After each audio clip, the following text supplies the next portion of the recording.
चुलबुल को कचरे के ढेर में एक गैस टंकी मिली। उसने जैसे ही टंकी को तोड़ा, उसमें से एक बूढ़ी दादी बाहर निकल आई। यह देखकर चुलबुल डर के मारे अपने झोपड़ी जैसे घर की ओर भागी, लेकिन वह बूढ़ी दादी भी उसके पीछे पीछे आने लगी। डरकर चुलबुल घर के अंदर छिप गई। तभी दादी ने अपने हाथों में ढेर सारे बड़े बड़े ब्लैक डायमंड पकड़कर उसे बाहर बुलाया। चुलबुल डर के कारण बाहर नहीं निकली। इतने में उसका पति खेत से काम करके लौटा। उसने देखा कि एक बूढ़ी औरत हाथ में बड़े बड़े काले हीरे लिए खड़ी है। वह हैरान रह गया। पति ने चुलबुल को आवाज दी। चुलबुल दरवाजा खोलकर भागती हुई आई और डर के मारे अपने पति से लिपट गई। तब बूढ़ी दादी बोली, बेटी चुलबुल, मैं 4 साल से उस गैस टंकी में बंद थी। एक राक्षस ने मुझ पर जादुई दवा डालकर मुझे उसमें कैद कर दिया था। तुमने टंकी तोड़ी, इसलिए मैं आजाद हो गई। यह कहकर दादी ने सारे ब्लैक डायमंड चुलबुल को दे दिए और जल्दी से वहां से चली गई। तभी वही राक्षस गुस्से में चुलबुल और उसके पति को पकड़ने के लिए दौड़ पड़ा। दोनों जान बचाकर भागते भागते एक बाबा के आश्रम में पहुंचे। चुलबुल रोते हुए बोली, बाबा, एक राक्षस हमारे पीछे पड़ा है। बाबा ने एक रहस्यमयी डिब्बा देते हुए कहा, इस डिब्बे में आंगन में गिरे कुछ काले हीरे भरकर अपने खेत के तालाब में फेंक देना। फिर तालाब में स्नान करके एक लोटे में पानी भरकर मेरे पास आना।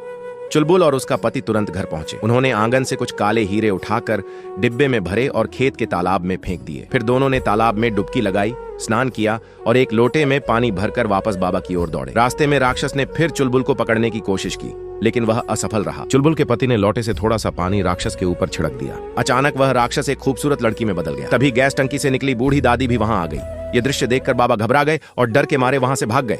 ये देखकर चुलबुल और उसका पति रोने लगे, लेकिन असली राज अब खुलने वाला था। क्या वह बूढ़ी दादी ही असली रहस्य थी? क्या राक्षस का लड़की बनना किसी बड़े जादू की शुरुआत थी? और बाबा आखिर क्यों डरकर भाग गए? आगे जानने के लिए हमारे चैनल को सब्सक्राइब करना।